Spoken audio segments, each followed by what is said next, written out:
Hello friends, SKS பார்வை குடமிளகாய் தயிர் பச்சடி எப்படி செய்யலான்றத பார்க்கலாம். அடுப்பை ஆன் பண்ணி சட்டியை வச்சுக்கலாம்.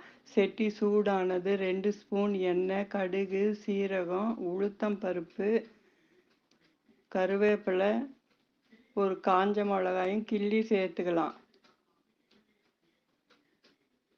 நல்லா வறுத்துக்கலாம்.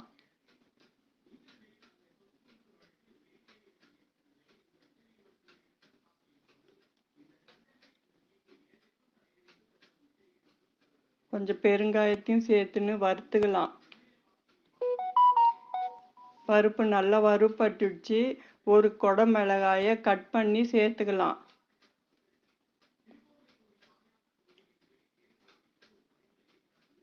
நான் நீல வாக்கில் கட் பண்ணி சேர்த்துன்னு இருக்கிறேன். நீங்கள் பொடியாக வேணும்னாலும் கட் பண்ணி சேர்த்துக்கலாம். நல்லா வதக்கியாச்சு.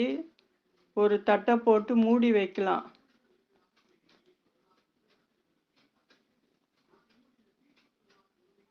கால் டீஸ்பூன் மஞ்சள் தூள் சேர்த்துக்கலாம். தேவையான அளவு உப்பு சேர்த்து கலந்து விடலாம்.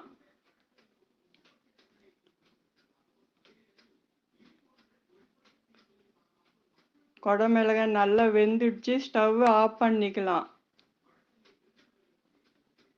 சட்டியை கீழே இறக்கி வைக்கலாம்.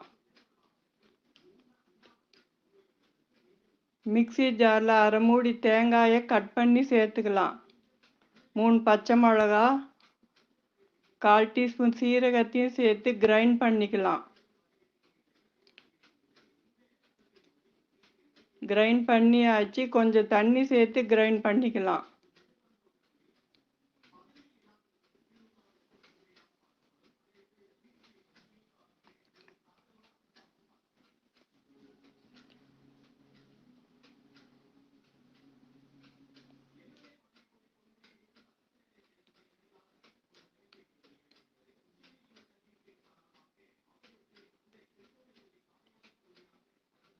வதக்கி வச்ச குடமிளகாயில சேர்த்துக்கலாம். கொஞ்சம் தண்ணி சேர்த்துக்கலாம்.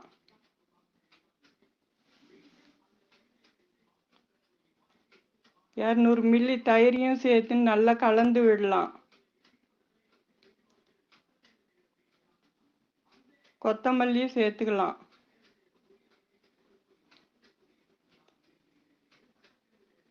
நல்லா கலந்து விடலாம்.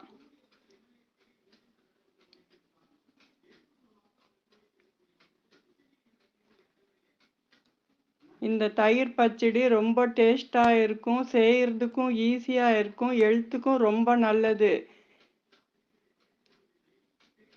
சாதத்தோடையும் பிசைஞ்சு சாப்பிடலாம். இட்லி தோசைக்கும் தொட்டுன்னு சாப்பிடலாம்.